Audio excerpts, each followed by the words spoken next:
जय हिंद दोस्तों, magical math के एक और एपिसोड में आप सबका स्वागत है।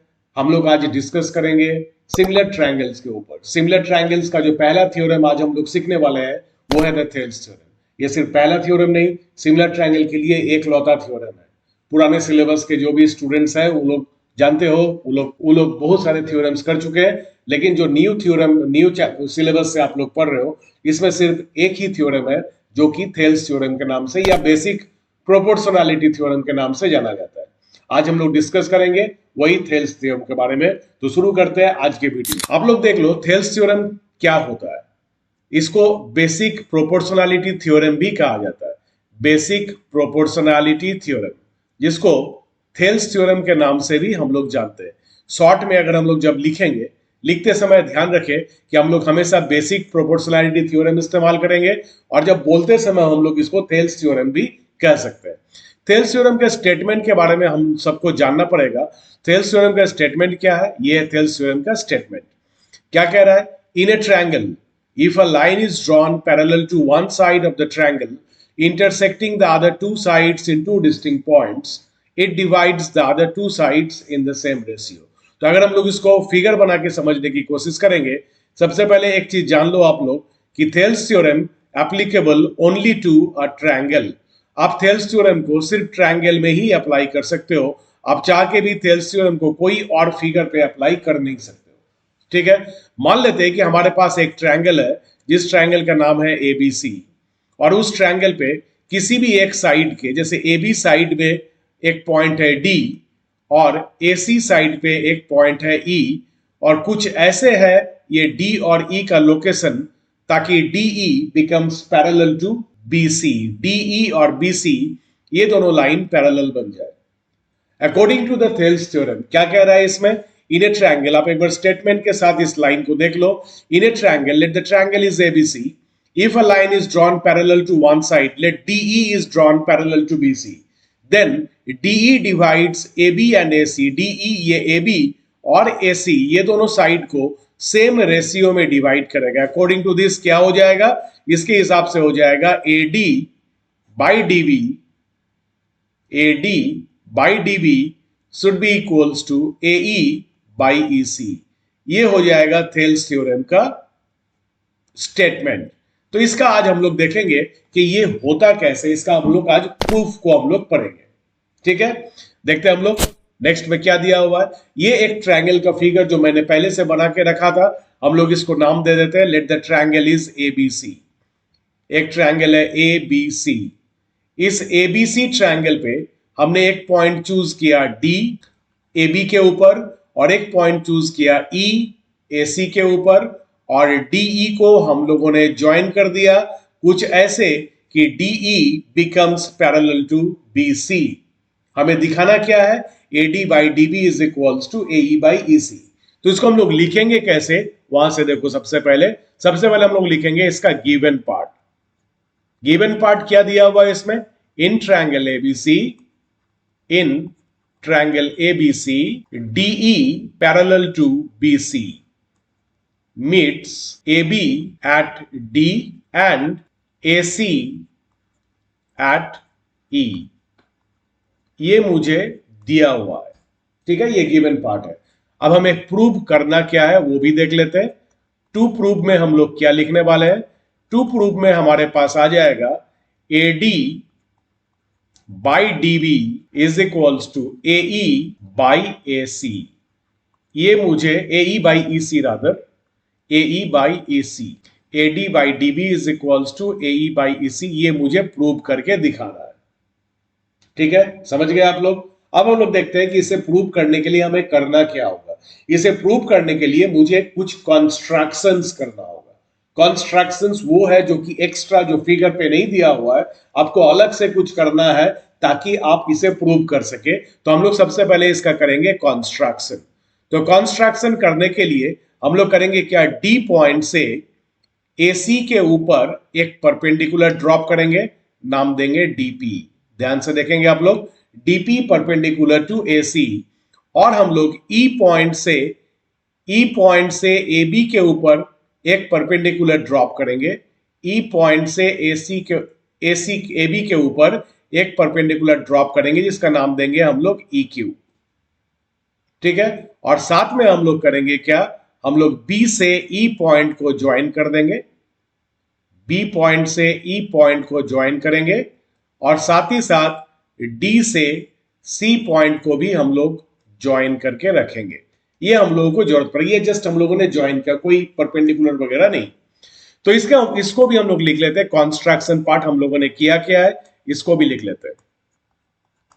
आप लोग देखते रहिए और आप जब भी मेरे वीडियो को देखें तो आप लोग जरूर एक पेन और एक कॉपी के साथ सामने बैठे, ताकि आप लोग जो भी वीडियो में चल रहा है उसे आप नोट कर सके, ताकि वीडियो देखते देखते ही आप इसका प्रिपरेशन कंप्लीट कर लें। अब देखो कंस्ट्रक्शन में हमने जो किया था उसको अब हम लिख के रखेंगे। यहां पर हम लोग लिखेंगे DP perpendicular to AC and EQ perpendicular to AB are drawn. ये हम लोगों ने ड्रॉ कर लिया। साथ में हम लोगों ने क्या किया था, BE and CF are join, ये हम लोगों ने ज्वाइन करके रख दिया था। अब आते हैं इसका हम लोग प्रूफ पार्ट में। ये सबसे इंपॉर्टेंट पार्ट है, प्रूफ पार्ट। आप लोग ध्यान से प्रूफ पार्ट को देखेंगे, ठीक है। प्रूफ में हम लोग करने वाले क्या है, यहां पर आप लोग सबको पता है एक ट्रायंगल के एरिया क्या होता है। Area of A triangle can be calculated by the formula half into base into height, ठीक है। देखते हैं हम लोग कैसे करेंगे उसको। हम लोग करेंगे क्या, एक ट्रायंगल ले लेंगे, एरिया ऑफ ट्रायंगल ADE, हम लोगों ने ये ट्रायंगल चूज किया ADE, और हम लोग रेशियो निकालेंगे ADE ट्रायंगल और एरिया ऑफ ट्रायंगल BDE, ये दोनों के बीच में हम लोग एक एरिया का रेशियो निकालने वाले हैं। ध्यान से देखिए आप लोग, ADE ट्रायंगल और BDE ट्रायंगल, इस दोनों के एरिया का रेशियो हम लोग निकालने वाले हैं। तो ADE ट्रायंगल कहां है फिगर पे, आप लोग ध्यान दो कहां पर ADE ट्रायंगल। ADE ट्रायंगल ये रहा हमारे पास, ध्यान देना, ये A है, ये D है और ये E। तो ADE ट्रायंगल के एरिया हो जाएगा हाफ इंटू बेस, बेस क्या है यहां पर, बेस है AD, इंटू हाइट, हाइट क्या है यहां पर EQ, half into base into height, divided by, जब एरिया ऑफ ट्रायंगल BDE करेंगे तब हम लोग फॉर्मूला यूज करेंगे हाफ इंटू बेस, बेस यानी कि यहां पर DB, इंटू हाइट, हाइट यहां पर EQ। इस जगह पे एक कंफ्यूजन आमतौर पे स्टूडेंट के बीच में आता है कि सर ये BDE ट्रायंगल में तो EQ लाई ही नहीं करता है, तो आप कैसे EQ को हाइट ले लिए। दरअसल ये क्या है, ये एक ऑब्ट्यूज एंगल ट्रायंगल का, मैं यहां पर साइड में एक ऑब्ट्यूज एंगल ट्रायंगल बना रहा हूं, आप लोग ध्यान से देखें, इसको हम लोग डिलीट कर देंगे थोड़ी देर में। एक ऑब्ट्यूज एंगल ट्रायंगल किसे कहते हैं, ऑब्ट्यूज एंगल ट्रायंगल, अगर आपके पास एक ट्रायंगल हो जिसका एक एंगल मोर देन 90 डिग्री तो उसे कहते हैं ऑब्ट्यूज एंगल ट्रायंगल। तो हम लोग अगर इस ऑब्ट्यूज एंगल ट्रायंगल में अगर ये वर्टेक्स, अगर इसको हम लोग E नाम दे, अगर इस वर्टेक्स का नाम हम लोग E रखे, इसको D और इसको B, और अगर E पॉइंट से मुझे BD के ऊपर परपेंडिकुलर डालना है तो ऑब्वियसली वो परपेंडिकुलर ट्रायंगल के बाहर ही चला जाएगा, जो कि होगा एक्सटेंडेड पार्ट ऑफ BD के ऊपर। इसीलिए BD EBD ट्रायंगल में ये EQ जो परपेंडिकुलर उसके ऊपर ना होते, उसका अंदर ना होते हुए भी उसका ये हाइट बन जाता है, इसलिए ये ऑब्ट्यूज एंगल ट्रायंगल में वैलिड है। आप ध्यान से देखें तो BDE, देखिए यहां पर ये एंगल BDE एक ऑब्ट्यूज एंगल फॉर्म हो रहा है, तो E वर्टेक्स से जब BD पे परपेंडिकुलर डालेंगे तो वो परपेंडिकुलर ऑब्वियसली ट्रायंगल के बाहर चला जाएगा, इसलिए इसमें आश्चर्य करने की कोई जरूरत नहीं है। चलिए अब हम लोग आगे आगे हम लोग बढ़ते हैं, आगे हम लोग देखते हैं इसको क्या कर सकते हैं हम लोग। तो इस जगह पे आप लोग ध्यान दो, हम लोग क्या कर चुके हैं। आप देखो इसको अगर हम लोग कैलकुलेट करेंगे तो हमारे पास क्या निकल के आएगा। कैलकुलेट करने के बाद हमारे पास यहां पर देखो आप लोग, ये हाफ दोनों कैंसिल, ये EQ दोनों कैंसिल, तो हमारे पास क्या बच के आएगा, हमारे पास आएगा AD बाई DB। ये हम लोग निकाल के रखेंगे, जो कि होगा मेरे लिए इक्वेशन 1। अब फिर से हम लोग दो ट्रायंगल के एरिया का रेशियो निकालने वाले हैं। एरिया ऑफ ट्रायंगल फिर से ADE by area of triangle, अब ले लेंगे हम लोग CDE। आप लोग देख चुके हो CD कहां पर है, C पॉइंट है इस जगह पे। तो एरिया ऑफ ट्रायंगल ADE, फिर से वही फॉर्मूला होगा, हाफ इंटू बेस, बेस हम लोग अब रखेंगे AE। ध्यान से देखेंगे, ये है ADE ट्रायंगल, दिख रहा है आप सबको, ये है ADE ट्रायंगल। ADE ट्रायंगल पे अगर AE को हम लोग बेस रखे, अगर AE को बेस रखे तो DP हो जाएगा उसका height, half into AE into DP।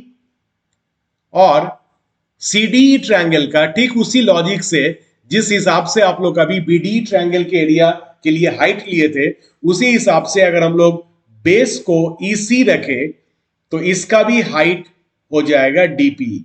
तो फिर से ये हाफ और DP कैंसिल होने के बाद ये बचेगा AE बाई EC, जिसको हम लोग कहेंगे इक्वेशन 2। और आप लोग एक चीज जानते हो, दो ट्रायंगल अगर सेम बेस पे हो और पैरेलल लाइन के अंदर हो तो दोनों का एरिया होता है सेम। इसे हम लोग नेक्स्ट पेज में लिखेंगे आप, ठीक है। हम लोग एक फिगर ड्रॉ कर लेते हैं रफ फिगर में। ये हमारे पास ट्रायंगल ABC था, इसको हम लोग फिर से ड्रॉ करते हैं। हम लोग पेज चेंज किए। आप सबको भी एक सजेशन है, अगर एग्जाम में अगर आपका पेज चेंज हो रहा है तो आप कोशिश करो रफली एक फिगर और बना देने की, ताकि एग्जामिनर आपके कॉपी देखे काफी खुश हो और आपको अच्छा खासा नंबर वो अवार्ड कर दे, ठीक है। ये DE पैरेलल था, हम लोगों ने E पॉइंट से एक परपेंडिकुलर रखा था DP, हम लोगों ने E पॉइंट से एक परपेंडिकुलर रखा था EQ, और हम लोगों ने क्या किया था, यहां से BE को ज्वाइन कर रखा था, हम लोगों ने CD को ज्वाइन कर रखा था। ये फिगर को हम लोग फिर से यहां पर बना दिए। अब आप लोग ध्यान से देखो एक चीज, triangle BDE and triangle CDE have same base DE and lie between parallel lines. Therefore, area of triangle BDE should be equals to area of triangle CDE। ये दोनों का एरिया हो जाएगा सेम। अब हम लोग प्रीवियस पेज पे जाके देखो, ये दोनों LHS पार्ट को आप लोग ध्यान से देखो, ये दोनों LHS पार्ट को, इस पार्ट को और इस पार्ट को आप लोग ध्यान से देखो। देखो दोनों के न्यूमरेटर पार्ट सेम है, ADE, ये भी एरिया ऑफ ट्रायंगल ADE, ये भी है एरिया ऑफ ट्रायंगल ADE। अलग था तो ये एरिया ऑफ ट्रायंगल BDE अलग था, यहां पर एरिया ऑफ ट्रायंगल CDE अलग था, ठीक है। अब देखो नेक्स्ट पेज पे जाने के बाद आप लोग देख सकते हो BDE ट्रायंगल और CDE ट्रायंगल दोनों का एरिया सेम है, तो हम लोग लिख सकते हैं ना, फ्रॉम इक्वेशंस 1 एंड 2, ये दोनों इक्वेशन से मुझे क्या मिलता है, आप लोग एक बार देखो, दोनों इक्वेशन को अगर इक्वल कर दे तो क्या मिलता है मुझे, AD बाई DB, ये वाला पार्ट ध्यान से देखो, ये इक्वेशन 1 का राइट हैंड साइड था, is equals to AE by EC, ये इक्वेशन 2 का राइट हैंड साइड था, तो दोनों पार्ट हो जाएगा equal. From equations 1 and 2 we get, क्या मिलता है मुझे, AD by DB is equals to AE by EC। तो ये है थेल्स थ्योरम का प्रूफ। आप लोग एक बार इसका स्क्रीनशॉट लेके रखो, ठीक है। अब इस पेज का भी स्क्रीनशॉट लेके रखो, दोनों पेज मिलके ये थ्योरम कंप्लीट करता है, ठीक है। हम लोग बढ़ते हैं अब नेक्स्ट क्वेश्चन की तरफ। आपके पास देखो फिगर पे, ये एनसीईआरटी बुक से लिया हुआ क्वेश्चन है, आप देख सकते हो यहां पर इस फिगर पे क्या दिया हुआ है, आपके पास दिया हुआ है दो ट्रायंगल, ठीक है। और क्या क्वेश्चन में दिया हुआ है, in the given figure DE parallel to BC। पहले हम लोग पहला फिगर का बात करें, ये वाला फिगर का बात करें। इस फिगर पे दिया हुआ है DE, देखो फिगर पे पैरेलल टू BC, जिसमें से AD DB AE इसका वैल्यू दिया हुआ है। आपसे पूछ रहा है what is the length EC। ध्यान से देंगे। अब हम लोग क्या करेंगे, इसका थेल्स थ्योरम का प्रैक्टिकल इस्तेमाल कर देंगे, ठीक है। देखते हैं इसका सॉल्यूशन हम लोग कैसे करेंगे। इसका सॉल्यूशन हम लोग इस ढंग से करेंगे। हम लोग पहले नंबर 1 को बना रहे हैं, ठीक है। Since DE is parallel to BC, since DE is parallel to BC, therefore AD by dB must be equal to AE by EC। अब देखो वैल्यू हमारे पास दिया हुआ है, AD कितना है हमारे पास, AD है 1.5 सेंटीमीटर, DB भी दिया हुआ है कितना है 3 सेंटीमीटर, AE कितना है 1 सेंटीमीटर और EC मुझे निकालने के लिए कह दिया। तब हम क्या करेंगे, ये 1.5 और 3 दोनों को कैंसिल करके लिखेंगे 1/2, 1/2 इज इक्वल्स टू 1/EC। अब हम लोग क्रॉस मल्टीप्लाई करेंगे तो हमारे लिए EC का जो लेंथ होगा वो हो जाएगा 2 सेंटीमीटर्स। तो ये इसका आंसर आ गया, पहला फिगर का आंसर आ गया। सेकेंड फिगर में आपको निकालना है what is the length AD, ये लेंथ AD निकालना है। तो ये क्वेश्चन मैं आप लोगों को छोड़ रहा हूं एज ए होमवर्क, आप लोग कमेंट बॉक्स में इस पार्ट का आंसर मुझे बताएंगे। देखते हैं आप में से कौन कौन थेल्स थ्योरम को सही ढंग से समझे हो, जरूर बताएंगे कमेंट बॉक्स में, देखना चाहते हैं आप लोग। अब देखो आप लोग अगला क्वेश्चन को, ये क्वेश्चन भी एनसीईआरटी बुक से लिया हुआ है। इस क्वेश्चन पे क्या दिया हुआ है, इस क्वेश्चन पे देखो दो पैरेलल लाइन, एक पैरेलल है LM पैरेलल टू BC। ध्यान से देखो फिगर को, LM पैरेलल टू BC यानी सारा कैलकुलेशन ये होगा ट्रायंगल ABC पे, राइट। इस ट्रायंगल पे पैरेलल दिया हुआ है, थेल्स थ्योरम तभी एप्लीकेबल होगा जब कोई पैरेलल लाइन आपको दिया हुआ हो। ध्यान से देखेंगे इसको हम लोग कैसे सॉल्यूशन करेंगे, इसके सॉल्यूशन हम लोग इस ढंग से रखेंगे, ध्यान से आप लोग देखेंगे। इन ट्रायंगल ABC, ट्रायंगल है ABC, उसमें हम लोग क्या कर रहे हैं, ML is parallel to BC, ML is parallel to BC, ये दिया हुआ है, ये मैंने अपने मन से नहीं लिखा, ये दिया हुआ है, ठीक है। अगर ये दिया हुआ है therefore by using the Thales theorem, by using the Thales theorem हम लोग क्या लिख सकते हैं, लिखने के हम लोग लिख सकते हैं AM by AB। ध्यान से देखेंगे हम लोग क्या लिखे यहां पर, AM by AB is equals to, इधर क्या हो जाएगा AL by AC। इसको कहते हैं कोरोलरी ऑफ थेल्स थ्योरम। ये डायरेक्ट थेल्स थ्योरम नहीं, थेल्स थ्योरम से थोड़ा सा अपग्रेड किया गया। AM by AB is equals to AL by AC से हम लोग इक्वेशन 1 बना करेंगे। अब आप लोग ध्यान दो, द सेकंड पार्ट जो दिया हुआ आपके पास है LN पैरेलल टू CD, तो LN पैरेलल टू CD यानी हमारा ये कैलकुलेशन होगा ADC ट्रायंगल पे, ठीक है। इसको हम लोग ऐसे लिखेंगे, in triangle ADC comma LN is parallel to CD। ये हमारे पास फिर से ये गिवन पार्ट है। अगर ये दिया हुआ है तो हम यहां से क्या लिख सकते हैं, AN by AD is equals to AL by AC, this is equation 2। ये हम लोग लिख सकते हैं, है ना, by using Thales theorem obviously. तो ये दोनों इक्वेशन को अगर आप लोग ध्यान से देखो तो आप देख सकते हो दोनों इक्वेशन का राइट हैंड साइड सेम है। क्या है right hand side, AL by AC। इधर भी देखो आप लोग AL by AC, right hand side दोनों में ही सेम है। तो हम लोग कह सकते हैं फ्रॉम इक्वेशंस 1 and 2, ये दोनों इक्वेशन से अगर हम लोग कंपेयर करें तो हमारे पास क्या रिजल्ट आ जाएगा, AM by AB is equals to AN by AD। आप लोग ध्यान से देखो, यही तो हमें प्रूव करने के लिए दिया हुआ था, ठीक है ना दोस्तों। आप लोग इसका भी स्क्रीनशॉट ले लो। देखते हैं आगे नेक्स्ट क्वेश्चन क्या रखा हुआ है।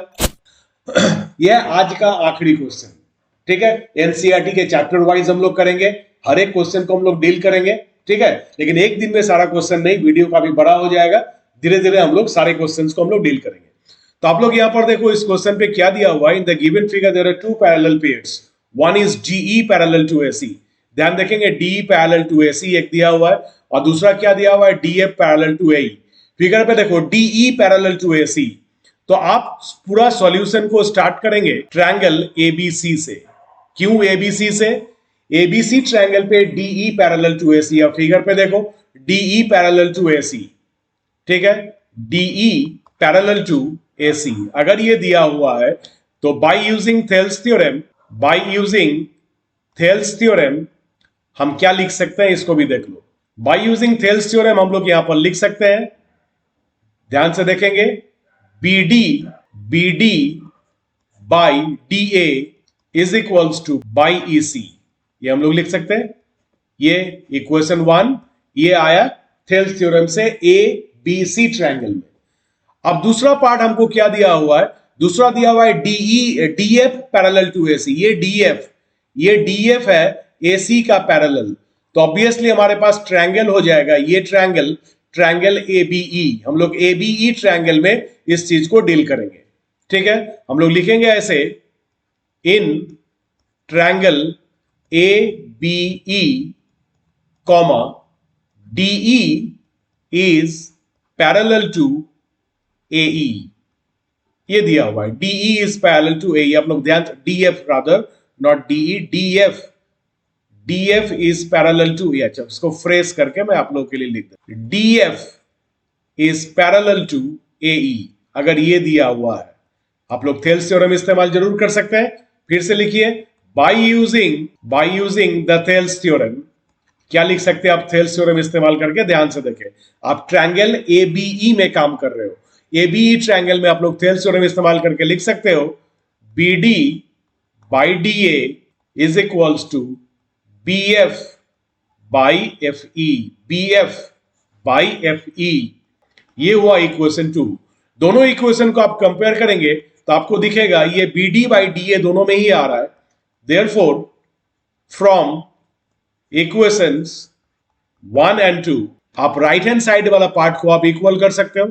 ये राइट हैंड साइड वाला पार्ट को आप लोग इक्वल ले आ सकते हो, है ना, क्योंकि ये इक्वल दिया हुआ था। आप लोग लिख सकते हो BE by EC is equals to BF by FE. तो इस ढंग से हम लोग इस क्वेश्चन को भी प्रूव कर सकते हैं। तो ये था आज सिमिलर ट्रायंगल के ऊपर एक छोटा सा वीडियो। सिमिलर ट्रायंगल के ऊपर और वीडियो आपको मिलेंगे, आप लोग बने रहिए तब तक मेरे चैनल में। सबको बढ़िया से पढ़िए, खूब पढ़िए। जय हिंद।